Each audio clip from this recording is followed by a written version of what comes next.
Online class में सभी students का फिर से हार्दिक स्वागत व अभिनंदन। आज हम कॉन्स्टिट्यूएंट असेंबली यानी संविधान सभा के बारे में अध्ययन करेंगे। हम सभी जानते हैं कि जो भी कम्पिटिटिव एग्ज़ाम्स होते हैं उनमें इससे रिलेटेड कोई ना कोई क्वेश्चन ज़रूर पूछा जाता है। तो इसलिए हम जो भी कम्पिटिटिव एग्ज़ाम में क्वेश्चन बनते हैं उन सब पर मतलब चर्चा करेंगे। संविधान सभा यानी सबसे पहले किसने कहा था कि भारतीयों के लिए एक संविधान सभा होनी चाहिए। हम सभी ये तो जानते हैं कि पहले हम अंग्रेज़ों के अधीन थे और जैसे ही सेकेंड वर्ल्ड वार शुरू हुआ उसके बाद परिस्थितियाँ बदली और इधर से जो आंदोलन था वो भी स्वतंत्रता आंदोलन वो भी चरम सीमा पर था। तो उस समय अंग्रेज़ों को यह महसूस हो गया कि अब तो भारत छोड़ना ही पड़ेगा। लेकिन जब संविधान सभा की बात कर रहे हैं तो सबसे पहले जानना ज़रूरी है कि संविधान सभा के लिए सबसे पहले बात किसने की। तो 1922 में महात्मा गांधी जी ने कहा था कि भारतीयों के लिए एक संविधान सभा होनी चाहिए मतलब। लेकिन अब यह भी ध्यान रखना है कि अंग्रेज़ों द्वारा सबसे पहले कब स्वीकार किया कि भारतीयों के लिए एक संविधान सभा होनी चाहिए, जिसका काम संविधान सभा का काम हम सब जानते हैं कि संविधान निर्माण करना। तो 1940 के अगस्त प्रस्ताव में पहली बार अंग्रेज़ों ने इस बात को स्वीकार किया कि भारतीयों के लिए एक संविधान सभा होगी। लेकिन इस अगस्त प्रस्ताव को भारतीयों ने अस्वीकार कर दिया, क्योंकि इसमें यह भी कहा गया कि इस संविधान सभा में मुख्यतया भारतीय शामिल होंगे। तो इसका ये मतलब निकला कि पूरे भारतीय नहीं होंगे, तो इसीलिए भारतीयों ने इसे अस्वीकार कर दिया। उसके पश्चात जो क्रिप्स प्रस्ताव आया 1942 में, उसमें भी संविधान सभा की बात की कि सेकेंड वर्ल्ड वॉर के बाद संविधान सभा का गठन किया जाएगा। तो भारतीयों ने इसका भी विरोध किया कि सेकेंड वर्ल्ड वॉर के दौरान क्यों नहीं किया जा रहा। तो गांधी जी ने तो यहाँ तक कि इसे क्रिप्स प्रस्ताव को दिवालिया बैंक का चेक भी कहा गया। अब जो सबसे इम्पोर्टेंट है वो हमें ध्यान रखना है कि कौन सी योजना के तहत संविधान सभा का गठन हुआ। तो हमने देखा कि उसी समय इंग्लैंड में सरकार चेंज हुई, एटली की सरकार बनी और उन्होंने 3 मंत्री अपने यहाँ भारत भेजे। उनके नाम है sir Pethick Lawrence, Stafford Cripps और एबी अलेक्जेंडर। इन्होंने एक प्रस्ताव रखा और उसे कैबिनेट मिशन योजना के नाम से जाना जाता है। तो हमें ये ध्यान रखना है कि जो संविधान सभा का गठन है वो कैबिनेट मिशन योजना के तहत हुआ और इस कैबिनेट मिशन योजना में 3 सदस्य थे। ये तीनों सदस्यों के नाम हम जान चुके हैं, sir Pethick Lawrence, Stafford Cripps और एबी अलेक्जेंडर। तो इसी कैबिनेट मिशन योजना में कहा कि एक संविधान निर्माण, भारत के संविधान निर्माण के लिए एक संविधान सभा का गठन किया जाए। तो संविधान इसी योजना के तहत यह भी निर्धारित किया कि जो संविधान सभा होगी उसमें 389 मेंबर्स होंगे। अब ये तुम्हारे मन में यह प्रश्न भी उठ रहा होगा कि 389 सदस्य ही क्यों निर्धारित किए, कुछ और भी तो हो सकते थे। तो इसमें यह भी निर्धारित किया, उस टाइम हमारे भारत की जनसंख्या थी लगभग 40 करोड़। तो इस योजना के तहत यह निर्धारित किया कि 10 लाख की जनसंख्या पर एक मेंबर होगा। तो इस आधार पर 389 सदस्य निर्धारित किए गए। इन 389 सदस्यों को भी हम 2 भागों में डिवाइड करते हैं, यानी क्योंकि उस समय हमारा भारत 2 भागों में विभाजित था। एक था ब्रिटिश प्रांत और दूसरे देसी रियासतें। ब्रिटिश प्रांत पर डायरेक्ट अंग्रेज़ों का शासन था, जबकि देसी रियासतों पर इनडायरेक्ट कह सकते हैं। यानी ब्रिटिश प्रांत तो सीधे ही ब्रिटिश राज के अधीन थे, लेकिन जो देसी रियासतें थी, राजाओं का जहाँ शासन था, रजवाड़े भी कहते हैं जिन्हें, वहाँ पर रजवाड़े थे उनको आंतरिक मामलों में स्वतंत्रता प्राप्त थी। जो क्राउन है वो उनका भी ब्रिटेन की महारानी ही थी, लेकिन वो आंतरिक मामलों में स्वतंत्र थे, जबकि जो ब्रिटिश प्रांत थे वो उन पर ब्रिटेन का पूरी तरह राज था। तो 292 सदस्य, यानी वैसे 296 सदस्य ब्रिटिश प्रांत से थे और 93 सदस्य देसी रियासतों से। लेकिन ये ध्यान रखिएगा कि 296 में से भी 4 कमिश्नर क्षेत्र से थे, यानी 292 तो ब्रिटिश प्रांत और 4 कमिश्नर क्षेत्र। अब ये 4 कमिश्नर क्षेत्र कौन से, तो ऐसे ही समझ लीजिए जैसे वर्तमान में यूनियन टेरिटरीज है 9, इसी तरह उस टाइम 4 कमिश्नर क्षेत्र थे। और कई बार पूछ भी लिया जाता है कि कौन से थे या इनमें से कौन सा नहीं है। तो ये ध्यान रखना कि जो 4 कमिश्नर क्षेत्र थे वो है अजमेर, मेरवाड़ा, दिल्ली और कुर्ग, ये कर्नाटक में है, और आज जो पाकिस्तान में है बलूचिस्तान। ये 4 उस टाइम कमिश्नर क्षेत्र थे। तो इस और देसी रियासतें थी। और यहाँ पर जो 389 मेंबर्स है, तो उनमें अगर ये पूछा जाए कि हमारी संविधान सभा निर्वाचित थी या मनोनीत थी, या कि निर्वाचित या मनोनीत दोनों ही, तो हमारी संविधान सभा निर्वाचित भी थी और मनोनीत भी, क्योंकि जो 296 सदस्य थे उनका तो निर्वाचन हुआ, और जो देसी रियासतें थी वहाँ से सदस्य मनोनीत होकर के आए। खुद राजा खुद को मनोनीत किया या कोई अपना प्रतिनिधि भेजे। तो इसलिए हमारी संविधान सभा निर्वाचित भी थी और मनोनीत भी थी। तो जो ब्रिटिश प्रांत थे जहाँ निर्वाचन हुआ, उनमें भी जो निर्वाचन का तरीका था वो अप्रत्यक्ष था। आनुपातिक प्रतिनिधित्व की एकल संक्रमणीय मत व्यवस्था द्वारा वहाँ चुनाव हुए, क्योंकि जो ब्रिटिश प्रांत थे वहाँ की विधानसभाओं के सदस्यों ने इनको वोट डाला, यानी जनता ने प्रत्यक्ष रूप से वोट नहीं दिया। तो इस जो 296 सीटों पर जब चुनाव हुआ, उसमें से 208 सीटें तो कांग्रेस को मिली उस टाइम, 73 सीटें मुस्लिम लीग को और 15 अन्य को। अब हम देखते हैं कि कई बार ये भी पूछ लिया जाता है कि जो संविधान सभा थी उसमें महिला सदस्य कितनी थी, तो 15। ये ध्यान रखिएगा कि संविधान सभा में 15 महिलाएं थी। और अब हम आगे देखते हैं कि इसकी ये जो 9 दिसंबर 1946 को इसकी प्रथम बैठक हुई संविधान सभा की, और इस प्रथम बैठक में अस्थायी अध्यक्ष के रूप में डॉक्टर सच्चिदानंद सिन्हा को चुना गया। उस समय संविधान सभा के सबसे बुजुर्ग व्यक्ति थे और अस्थायी अध्यक्ष ही चुना है। जैसे कि आज भी हम जब नई लोकसभा गठित होती है तो पहले राष्ट्रपति के द्वारा अस्थायी अध्यक्ष, जिसे प्रोटेम स्पीकर कहा जाता है, चुना जाता है, फिर उसके बाद स्पीकर का चुनाव होता है। तो इसी तरह उस समय भी डॉक्टर सच्चिदानंद सिन्हा जी को चुना गया।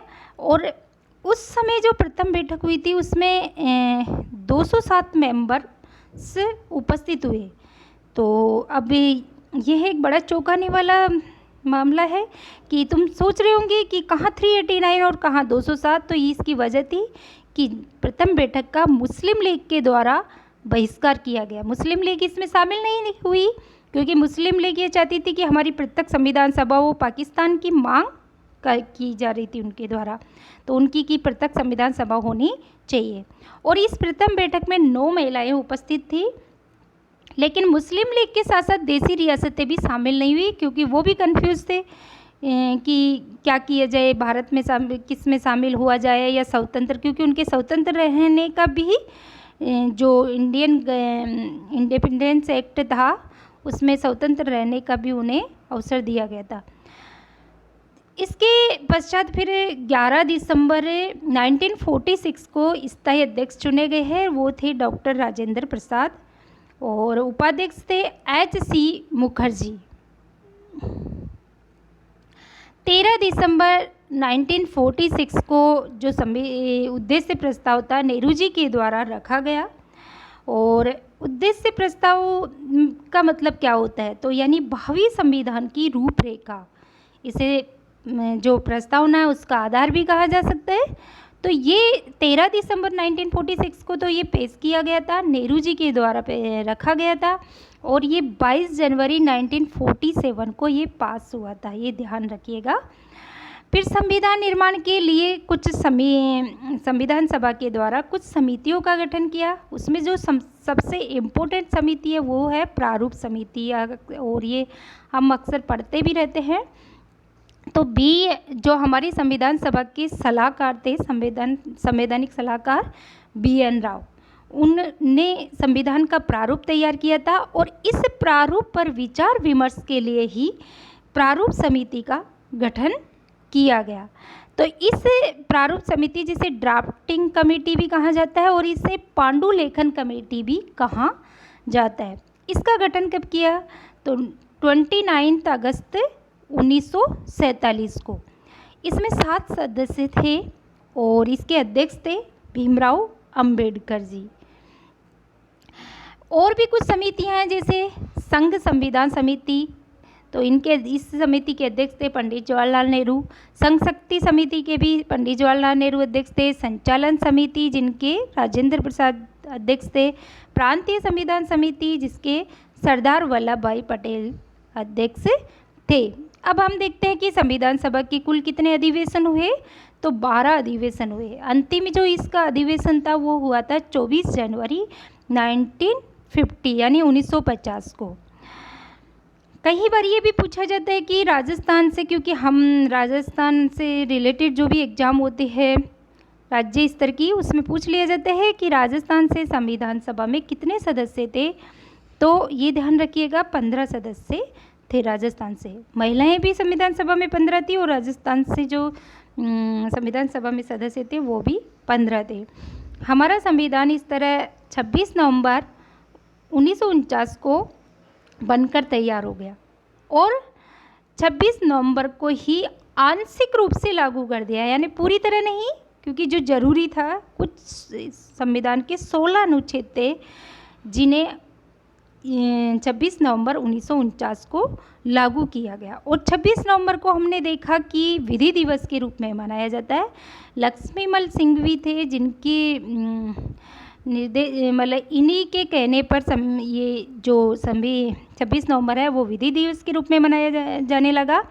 लेकिन बाद में जब अंबेडकर जी के जो संविधान में योगदान को देखते हुए, क्योंकि अंबेडकर जी को संविधान का जनक व जननी दोनों ही कहा जाता है, और उनका महत्वपूर्ण योगदान रहा, तो इसीलिए उनकी जो 125वीं जयंती थी, तब से इसे संविधान दिवस के रूप में मनाया जाने लगा। अब हम देखते हैं कि 24 जनवरी 1950 को अंतिम इसका जो बैठक थी, और इस अंतिम बैठक में जो हस्ताक्षर करे कितने सदस्यों ने, तो वो है 284 यानी 284 सदस्यों ने हस्ताक्षर किए। जबकि देखो, शुरू में हमने देखा 389 मेंबर्स थे, फिर जब प्रथम बैठक हुई उसमें 207 थे। जब 15 अगस्त 1947 यानी देश आज़ाद हो गया, 2 भागों में विभाजित हो गया, 299 सदस्य रह गए। और फिर लास्ट में जब अंतिम बैठक थी, जब हस्ताक्षर किए 284 मेंबर्स ने, और इसे पर हस्ताक्षर करने वाले पहले व्यक्ति नेहरू जी थे, और अंतिम डॉक्टर राजेंद्र प्रसाद। और उसी 24 जनवरी 1950 को ही डॉक्टर राजेंद्र प्रसाद जी को पहले राष्ट्रपति के रूप में निर्वाचित किया गया। तो अब ये ध्यान रखना है कि 26 नवंबर को जब हमारा संविधान बनकर तैयार हो गया, आंशिक रूप से तो लागू भी किया थोड़ा, लेकिन पूरी तरह से हमारे संविधान को क्यों नहीं लागू किया, 26 जनवरी 1950 को ही क्यों लागू किया, जबकि बनके तो तैयार हो गया था। तो हमें ध्यान रखना है कि जब 1929 में लाहौर अधिवेशन हुआ, तब ये घोषणा की गई कि 26 जनवरी को स्वतंत्रता दिवस के रूप में मनाया जाएगा, और 26 जनवरी 1930 को स्वतंत्रता दिवस के रूप में मनाया गया, और तब से इसी तरह मनाया जाने लगा। लेकिन फिर 15 अगस्त को हम आज़ाद हुए, तो उसको भी स्वतंत्रता दिवस के रूप में मनाने लगे। तो जो 26 जनवरी थी, उसको एक ऐतिहासिक दिन बनाने के लिए कि इसे भूले नहीं, तो इसीलिए 26 नवंबर को तैयार होने के बाद भी 26 जनवरी 1950 को हमारे संविधान को लागू किया गया कि ताकि इसे एक ऐतिहासिक दिन बनाया जा सके। तो इसलिए 26 जनवरी 1950 को लागू हुआ, क्योंकि हम पहले से स्वतंत्रता दिवस से 26 जनवरी को मनाते आ रहे थे।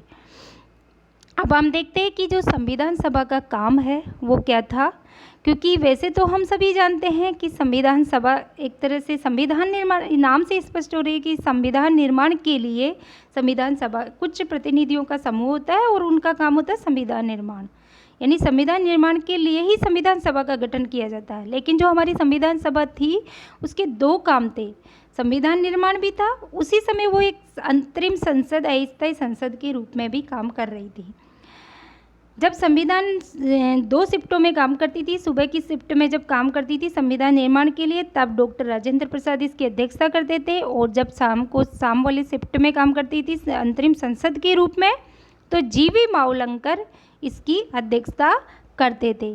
और 15 अगस्त को जब हम आज़ाद हो गए तो 15 अगस्त और हमारा संविधान बनकर तैयार हुआ, लागू हुआ 26 जनवरी 1950। तो तब तक कैसे काम चला, तो ये ध्यान रखिएगा कि जो 1935 का एक्ट है उसके अनुसार ये बीच का जो पीरियड है उसमें हमारा शासन संचालित होता रहा।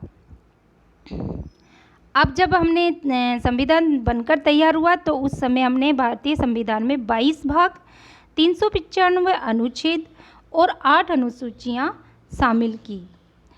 वर्तमान में हम जानते हैं कि 22 भाग है, 395 अनुच्छेद और अनुसूचियाँ 12 हो गई है। लेकिन आपके मन में यह प्रश्न भी उठ रहा होगा, कहीं किताबों में ऐसा गलत होता भी है कि 440 अनुच्छेद बता देते हैं, कहीं 445। तो और आप भी सोच रहे होंगे कि अमेंडमेंट के इनके माध्यम से कहीं अनुच्छेद जोड़े गए तो फिर संख्या क्यों नहीं बढ़ी। तो ये ध्यान रखिएगा कि जो ये संख्या यही रहेगी, इसी के अंदर क ख ग के रूप में उन्हें ऐड किया जाएगा। जैसे कि मूल कर्तव्य जोड़े तो मूल कर्तव्य में 51 क और भाग में भी उसमें लिख दिया 4 क, तो उसी के अंदर ऐड किया जाएगा, लेकिन संख्या यही रहेगी। इस तरह हमारा जो संविधान है वो 2 वर्ष 11 माह और 18 दिन में बनकर के तैयार हुआ। अब इसके कुछ आलोचकों के द्वारा आलोचना भी की जाती है और उससे संबंधित भी जो कम्पिटिटिव एग्ज़ाम में पूछ लिया जाता है कि ये किसने कहा था, तो ये किसने कहा था, तो उससे संबंधित भी हम जो क्वेश्चन बन रहे हैं उस पर बात कर लेते हैं कि संविधान सभा एक जाति की संस्था है। ये किसने कहा था, तो ये चर्चिल ने कहा था। और कंफ्यूज नहीं हुए, क्योंकि ज़्यादातर स्टूडेंट्स ये समझते हैं कि चर्चिल ने हिंदुओं की संस्था कहा था, जबकि ऐसा नहीं है, ये गलत है। संविधान सभा एक जाति की संस्था है, ये चर्चिल ने कहा था, और संविधान सभा एक हिंदुओं की संस्था है, ये लॉर्ड साइमन ने कहा था। और संविधान सभा का मतलब कांग्रेस और कांग्रेस का मतलब संविधान सभा, ये ऑस्टिन ने कहा था।